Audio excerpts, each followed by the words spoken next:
United Airlines built what was supposed to be the most luxurious plane in their entire fleet. I'm talking about sliding door business suites, a brand new premium cabin called Polaris Studio. I mean, the whole thing cost a fortune. And it was supposed to be the plane that made United look like a five-star airline. Instead, this specific aircraft has been grounded, sent back to the manufacturer, fixed, grounded again, sent back again, and as of the last update, is still not reliably flying. One plane, one tail number, following it around like a curse since the day it was delivered. And here is why I'm telling you this story, even though none of you are booking a flight on this specific plane out of Lagos anytime soon. This is the same aircraft type, the Boeing 787, that half the airlines flying in and out of West Africa depend on. So when something goes wrong with a brand new one, it's worth understanding what actually happened and what it does and doesn't mean for you. I'm Oluwaseun, this is License to Trail, and today we are breaking down the strange saga of United's cursed Dreamliner. Let's start with what this aircraft actually is, because the backstory matters here. Registration November 6 1101. Delivered to United on February 27, 2026, straight off the line in Charleston, South Carolina. It's a Boeing 787-9 Dreamliner, nothing unusual there. United's flown 787s for years. What made this one different is the cabin. This was the very first aircraft with United's new elevated interior. That's their next generation cabin refresh. We are talking 8 Polaris Studio suites, basically a mini first class, with a proper sliding door for privacy, plus 56 regular Polaris business class seats, an upgraded Premium Plus cabin, and a reworked economy section. Total of 222 seats, deliberately built premium heavy for United's highest yield long-haul routes. This plane even carries United's 100th anniversary decal. It was picked to be the face of the airline's future. It entered commercial service on March 29, 2026, flying domestic routes first to work out the kinks before being handed the plum assignment, San Francisco to Singapore, then San Francisco to London Heathrow, two of United's most prestigious, most profitable international routes. This was supposed to be a victory lap. Rather, it has become something else entirely.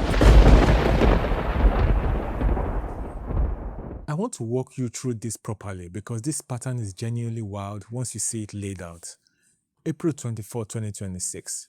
This aircraft's very first international flight, Singapore to San Francisco. Minutes after departure, crew and passengers report an electrical smell in the cabin. The flight turns around and diverts back to Singapore's Changi Airport. Not exactly the launch you want for your flagship route. United inspects it, clears it, puts it back into service. However, domestic routes first, then back to Singapore. It flies again in early May, then grounded in Singapore again. This time, it's ferried back to San Francisco empty for more testing. United tries switching it to the London route instead, hoping a change of scenery would help. For a while, it seems to work. Then, on June 4, they send it back to Singapore for a third time. And for the third time, it gets grounded before the return flight. At this point in late June, United makes the call. This aircraft goes back to Boeing itself, to their Moses Lake facility in Washington State, for what's described as substantial maintenance, not just a United maintenance crew fix, but a Boeing-level intervention. This is a meaningful distinction. It signals the problem was considered too complex for the airline's own engineers to sort out on the line. Boeing works on it. It comes back to United on June 30, flies the domestic rotation to Houston to test it out, then on July 2nd, it's cleared for London again. Uniform Alpha 930, San Francisco to Heathrow. That flight actually operates fine. But the return leg, Uniform Alpha 939, London to San Francisco on July 3rd, gets cancelled. Grounded again. Ferried back to San Francisco empty as a repositioning flight, not a passenger service. So what was actually broken? For weeks, nobody would say. Aviation trackers online were reporting that the issue was not minor. But United's own public statement to press was just that the plane was with Boeing for service. No further detail. Which, if you're an aviation nerd, only makes you more curious. Eventually it came out. The reported issue was with the aircraft's TCAS, that's Traffic Alert and Collision Avoidance System. For anyone who isn't a systems nerd, quick explainer. TCAS is the onboard system that watches for other aircraft nearby, and if two planes get too close, it tells both flight crews what to do to avoid a collision. It's a serious safety critical system, not a mood lighting glitch or a sticky door latch. According to reports, Boeing's initial attempt to fix it involved replacing both antennas that feed data into the system. That's a real physical hardware fix, not a software patch. And based on the fact that the plane was grounded again just days later, it doesn't appear to have fully worked. I want to be clear about something here, because this is exactly the kind of detail where speculation runs wild online. Nobody has confirmed the TCAS problem was actually the cause of the second grounding in July. It's the reported issue from earlier groundings, and it's plausible the same fault resurfaced, but I'm not going to state that as confirmed fact when it isn't. That's my read of the reporting, not an official explanation from United or Boeing. Here's the part I actually want you to walk away with, because it's easy for a story like this to turn into fear-mongering, and that's not what this channel is about. First, this appears to be isolated to this one specific aircraft, tail number November 61101.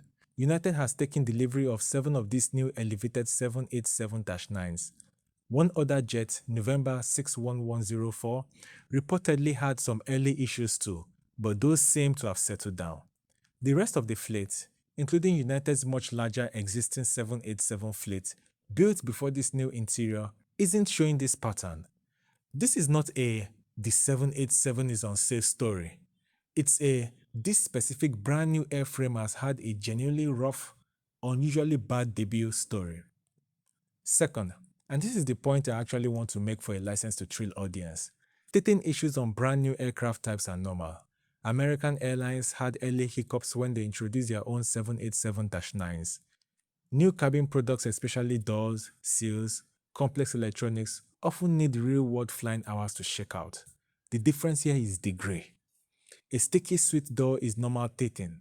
Repeated TCAS faults requiring a trip back to the manufacturer is not normal teething, and that's why this story got real aviation media attention instead of getting ignored.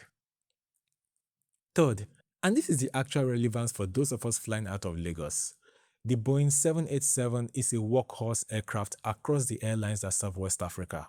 Think Ethiopian, Kenya Airways, British Airways, and others on routes touching Lagos. This story isn't a reason to distrust the 787 as a type.